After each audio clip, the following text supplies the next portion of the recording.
For some, the answer is yes. For many, the answer is no.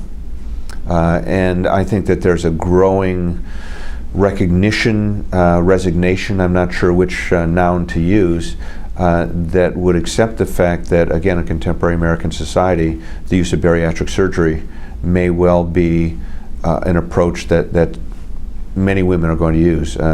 Frankly, if women are unable to lose significant amounts of weight, and some can, most cannot, truth be known, but the data show that bariatric surgery, provided it's married to some commitment to lifestyle change, can induce a healthier lifestyle and can help people get pregnant. Now, having said that, there are some significant nutritional concerns in people who've had bariatric surgery that can impact a healthy pregnancy. So it's not as if this is a simple kind of procedure and everything becomes normal. There are issues to consider.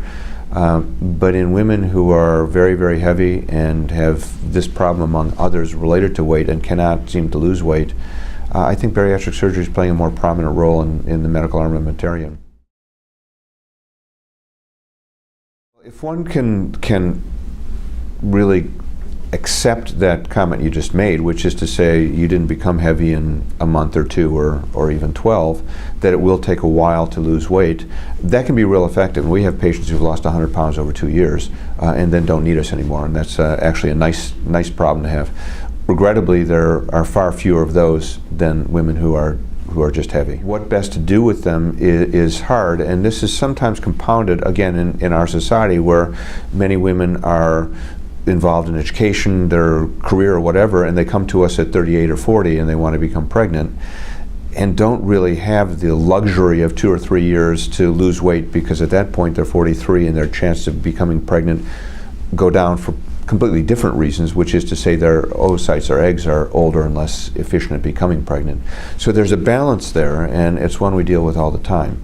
If I had my preference, I'd love it if people would really grasp and embrace the concept you just said, which is it took a while to become pregnant. You're 26, and by 28, if you were 120 pounds lighter, we might not need to be having this discussion.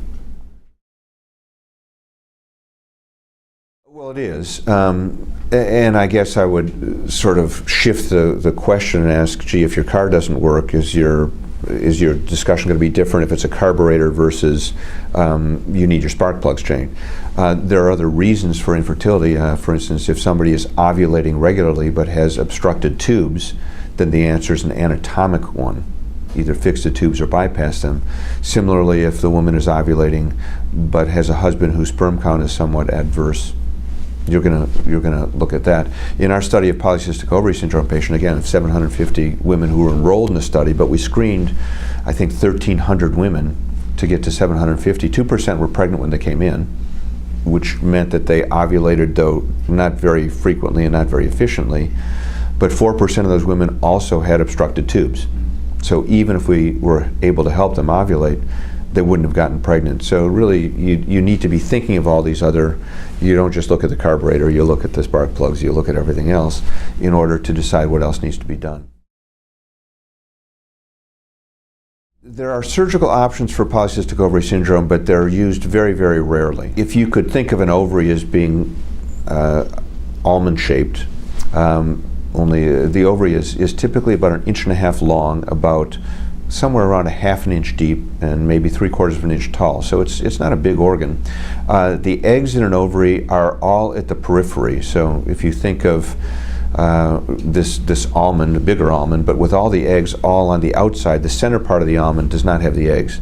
But the center part of the almond has the structures that secrete significant levels of male-type hormones, which typically are elevated in women with PCOS. There are surgical procedures where you can cauterize the inside of the ovary. It's typically done through a scope, but most doctors would not advocate that as a primary reason to have a surgery. The times you would do that is if there would be another reason to do a surgery. The scope was in the abdomen to treat something else, take the appendix out or something, and in that setting one would say, gee, if I do this cautery of the ovary, I may be able to induce ovulation that way. It's been shown to be effective. It is not a permanent effect. Typically, that benefit in inducing ovulation will be short-lived, somewhere between 3 and 9 or maybe 12 months. But if the underlying problem persists, the problem with PCOS is going to likely recur. I think I would be perhaps a little bit naive to say there's nothing new in the future.